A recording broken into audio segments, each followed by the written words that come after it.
En ce dimanche des Rameaux qui nous fait cheminer vers la croix du Vendredi Saint et le tombeau vide du matin de Pâques, et aussi à partir de cette petite parabole sur le figuier qui bourgeonne, je vous invite à réfléchir ce matin sur les signes qui nous mettent sur la piste de la présence de Dieu et de son royaume dans notre monde. Cette parabole du figuier qui est évoquée dans le texte que nous avons lu ce matin est en fait la conclusion de ce que nous appelons une petite apocalypse. Les trois évangiles synoptiques, Matthieu, Marc et Luc, en comportent une. Et ce mot apocalypse veut dire simplement dévoilement en grec. Dans ce chapitre, les auteurs de cet évangile dévoilent en quelque sorte les signes de la fin des temps qu'ils voyaient et de ce retour du Christ désigné dans notre texte par le Fils de l'homme qui vient. À cette époque, on croyait ce retour imminent, c'était au 1er siècle, à la fin du 1er siècle, imminent comme le bourgeon du figuier, ce bourgeon qui annonce la venue de l'été. C'est pourquoi l'évangéliste met dans la bouche de Jésus, en signant en quelque sorte la conclusion de son apocalypse, cette génération ne passera point que tout cela arrive. Le ciel et la terre passeront, mais mes paroles ne passeront point. Presque 2000 ans plus tard, nous relisons cette affirmation ce matin dans notre culte et nous attendons encore ce retour du Christ et la pleine réalisation de son règne parmi nous. Comment devons-nous donc comprendre cette parabole du figuier et cette question de signe qui indique l'imminence de ce retour de la présence de Dieu et de son royaume dans notre monde? Pour moi, cette question prend tout son sens dans la tension entre le déjà et le pas encore. Nous voyons déjà dans notre monde des signes très discrets de Dieu et de son règne. Si nous prenons le temps de les déchiffrer, de les discerner dans notre quotidien, dans nos moments de culte, dans les événements de notre monde. Mais il est évident que la venue de ce royaume n'est pas encore pleinement réalisée. Le Christ ne règne pas sur tout et Dieu n'est pas tout en tous. Ce qui nous intéresse ce matin, donc, c'est comment discerner justement les signes de Dieu et de son royaume qui est déjà là, à l'œuvre parmi nous, discrètement. Pour déchiffrer ces signes, pour essayer de les trouver, je vous invite à un petit jeu de pistes. Je propose 3 pistes, trois parties en jeu. La première piste se trouve dans notre lecture de la Bible. La Bible est remplie de mots et de symboles que nous sommes invités à déchiffrer pour pouvoir comprendre quelque chose de cette présence de Dieu en Jésus-Christ dans notre vie, pour pouvoir entendre une parole pour notre vie aujourd'hui. La lecture de la Bible est en fait un grand jeu de pistes auquel Dieu nous invite chaque dimanche et puis chaque jour, si vous lisez votre Bible, pour chercher le sens de notre vie, de ce qui nous arrive et de ce que Dieu en Jésus-Christ veut nous dire dans les différents moments de notre existence. C'est un peu comme ce jeu de pistes que nous avons vu ce matin dans la mise en scène du récit des Rameaux. Si nous n'avons pas les clés pour déchiffrer ces symboles dans ce récit reste une belle histoire, une histoire joyeuse, mais c'est une histoire dans un vieux livre. Mais avec les clés, nous pouvons comprendre cette histoire comme la nôtre. Nous pouvons, comme les enfants, entrer dans cette scène des Rameaux pour y voir la présence de Dieu et de son règne dans notre vie et dans notre monde. Dans notre mise en scène, nous avons donné quelques clés, si vous les avez entendues à travers le bruit. L'anneau que les 2 disciples sont cherchés renvoie à un Christ humble et pacifique, que la foule et que nous sommes invités à accueillir aujourd'hui. Le signe de l'anneau que nous avons à déchiffrer nous invite à chercher aujourd'hui Dieu et son royaume dans ce qui est petit, dans ce qui est humble, dans ce qui est faible, dans des démarches de non-puissance, de non-violence, dans tout ce qui construit la paix.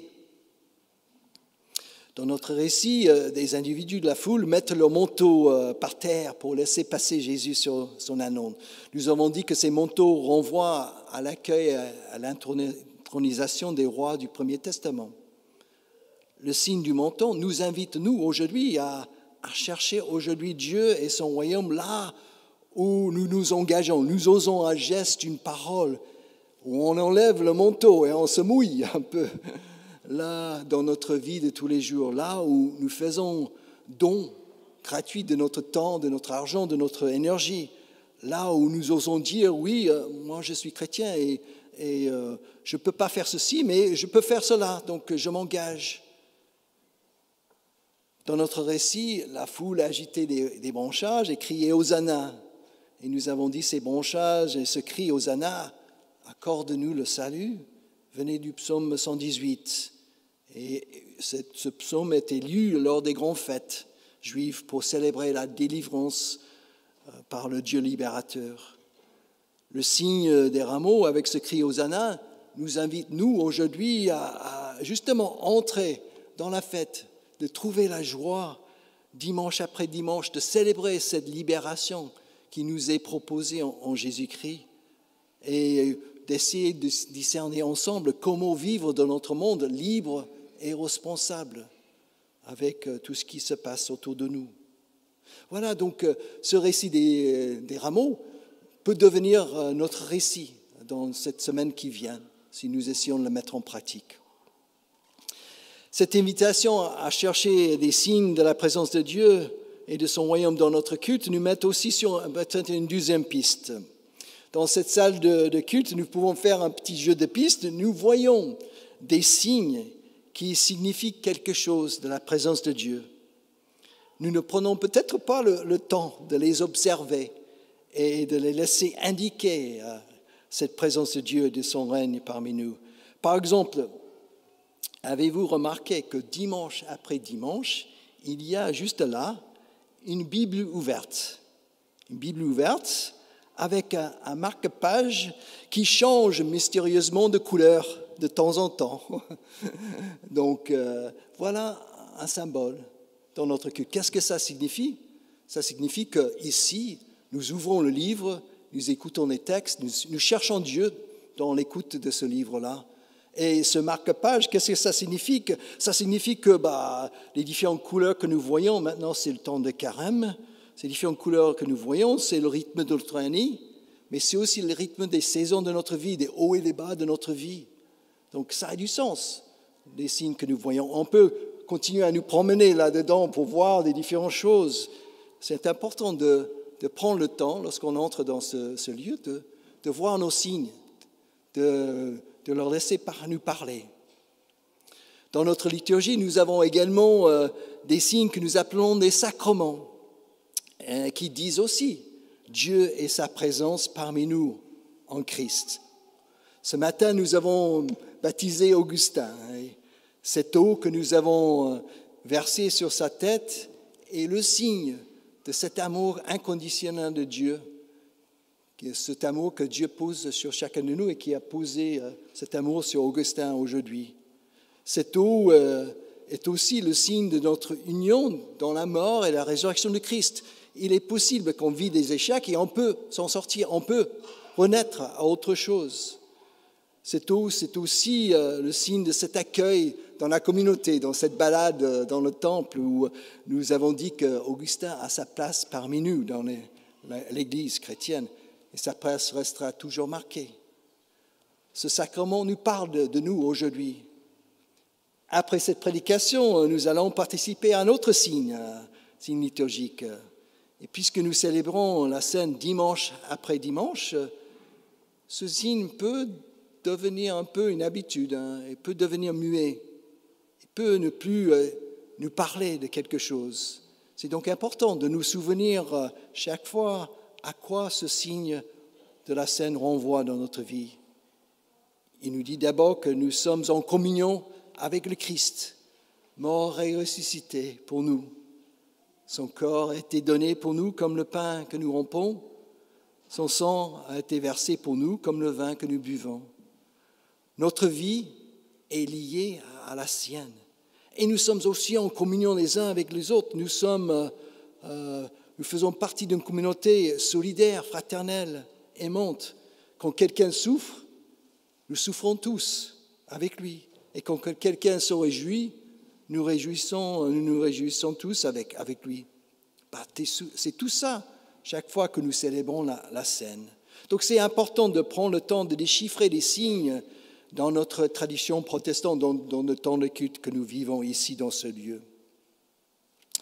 La troisième et dernière piste que je souhaite évoquer avec vous ce matin, c'est la recherche, c'est le jeu de pistes de notre vie de tous les jours, la recherche de notre vie, dans notre monde, de la présence de Dieu.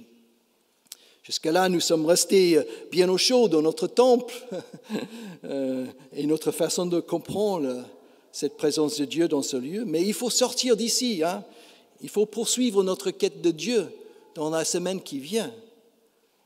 Et ce n'est pas toujours évident de continuer notre jeu de pistes dans notre vie quotidienne qui est parfois compliquée.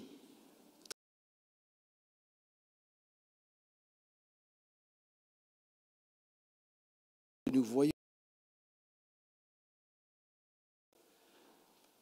dans notre vie de tous les jours, c'est souvent après coup, dans une relecture des événements de notre vie, que nous pouvons percevoir une petite trace de la présence de Dieu.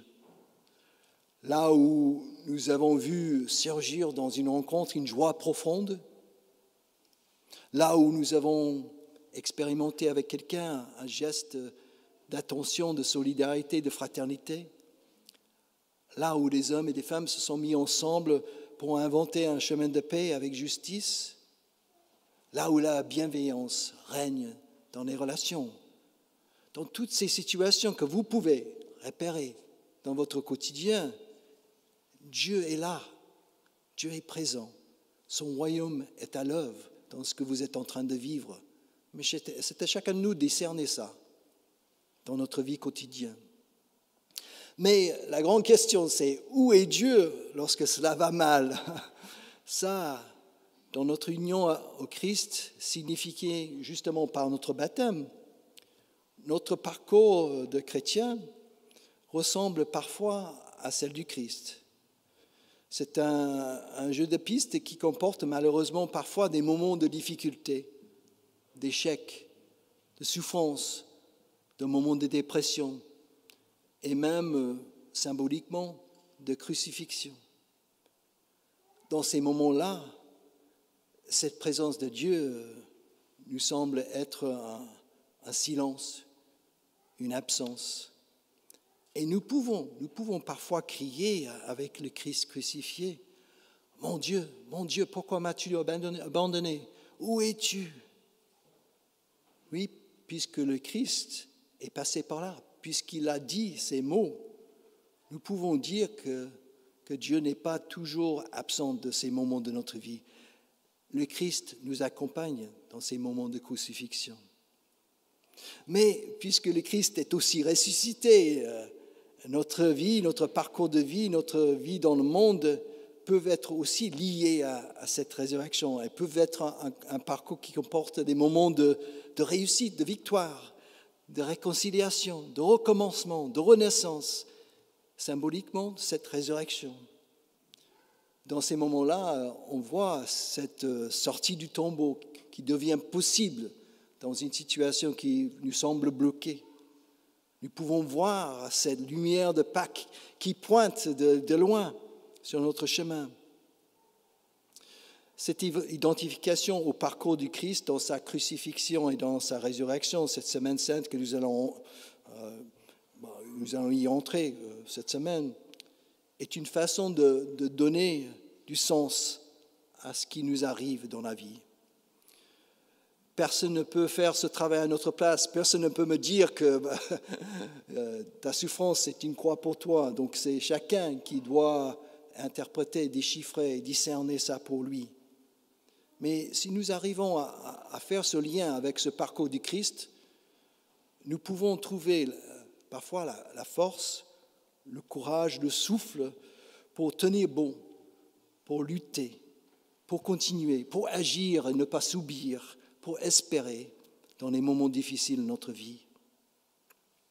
Je termine par un événement qui m'est arrivé hier. J'ai participé à un baptême orthodoxe dans l'église russe de la rue d'Aruna. Donc hier, un couple protestant orthodoxe russe qui a baptisé leur enfant et qui ont demandé que le pasteur soit présent. Donc et c'était très sympa. Les prêtres m'ont accueilli et c'était un moment très intéressant et avec plein de signes qu'il fallait déchiffrer. Ils m'ont donné un livret de 50 pages avec toute la liturgie orthodoxe du baptême qui est incroyable et plein de sens. Et donc je me suis régalé dans ce temps et j'ai pu lire l'un des textes lors du baptême.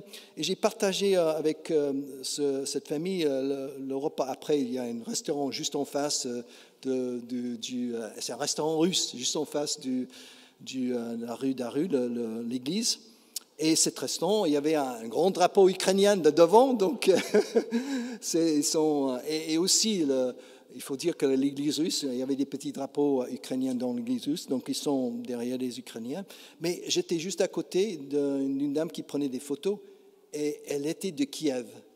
Elle était ukrainienne de Kiev, et j'ai discuté avec elle pendant le repas. C'était bouleversant pour moi, parce que de voir quelqu'un et puis d'avoir des personnes de sa famille. Et aujourd'hui, lorsque je pense à ce parcours de crucifixion à la résurrection, comment ne pas penser au peuple ukrainien qui vivent une crucifixion en ce moment même, en subissant une guerre injuste et meurtrière. Où est la présence de Dieu et de son royaume dans une telle situation? C'est notre question à nous tous ce matin ou pendant les semaines. Cette présence, pour moi, est dans les sous-sols des immeubles, avec ces personnes qui se cachent, et dans cette gare qui a été pilonnée par les bombes. Le Christ est là, dans ces lieux-là. Cette présence est dans les charniers de civils tués d'une façon odieuse. C'est une présence, oui, pour moi, c'est une présence du Christ crucifié, encore une fois, par l'humanité que nous voyons à la télé chaque soir. Et nous ne pouvons qu'espérer que le matin de Pâques vienne pour ce peuple crucifié. C'est vrai, on peut dire, cette espérance de Pâques pointe déjà dans des récits de solidarité, d'accueil, que des personnes ont trouvé en Europe, et que ces récits qu'on entend un peu partout, qu'on voit parfois à la télé. Mais évidemment, cette résurrection n'est pas encore là dans une paix juste et durable pour ce peuple.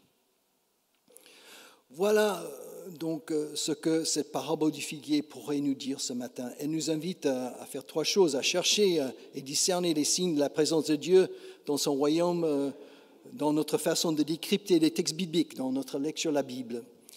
Elle nous invite à chercher cette présence dans notre façon de vivre les signes de notre tradition protestante ici dans ce lieu. Et elle nous invite aussi de sortir de ce temple et de chercher Dieu dans les hauts et les bas de notre existence. Amen.